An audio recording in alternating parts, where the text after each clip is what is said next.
12 August আমার বাবার birthday.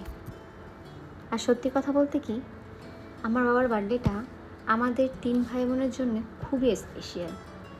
আমরা ছোটোবেলা থেকেই আমার বাবার বার্থডে করে আসি। যখন ছোট ছিলাম মাকে বলতাম, মা কেক এনে দাও না, বাবার বার্থডে করব। সেই থেকে এই পর্যন্তই আমার বাবার বার্থডে আমরা করে আসি।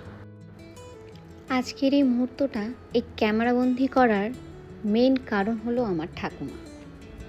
আমার ঠাকুমা আমার বাবার পাশে বসে, যা এত বছরে হয়নি, কারণ আমরা গুয়াহাটিতে থাকি আর আমার ঠাকুমা মালদাতে থাকে। কিন্তু একটা জিনিস মানতে হবে, আমার দাদু এই 12 আগস্ট আসার আগেই আমাদেরকে ফোন করে বলতো, বাবার কিন্তু বার্থডে করতে হবে। আর আমরা বলতাম আচ্ছা ঠিক আছে।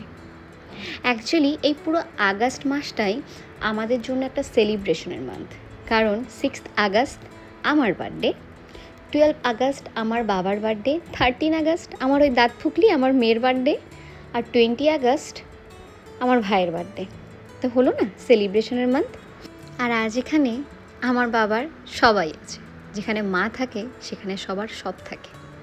বাবার বন্ধুরা আছে, আমার শ্বশুর শাশুড়ি আছে, মানে আমার বাবার বিয়ে নেই, দাদা বৌদি ভাই, ওই যে আমার ছানাপোনা দুটো, আর একটা আমাদের নতুন মেহমান, তার পরিচয় পরে দেব।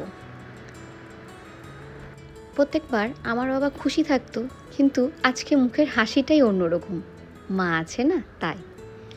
ছোটোবেলা থেকে আমার বাবা মা ছাড়া, মানে ছোটোতেই আমার বাবা চলে আসছিল গুয়াহাটিতে, আর এখানে থেকেই বড় হয়ে ব্যবসা বাণিজ্য করে এখানেই থেকে গেছে।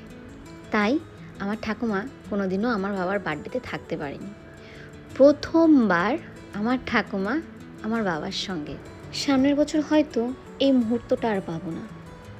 আজকে যে আমার বাবা তার মাকে নিয়ে কেকটা কেটেছে, সোশ্যাল মিডিয়া খুললে একবার তো দেখতে পারবে। তার জন্যে এই সমস্ত ক্যাপচার করা। আর এই আসরটা জমে উঠেছিল আমার ভাইয়ের গানে, সঙ্গে আমার বাবার বন্ধুদের তালে তালে।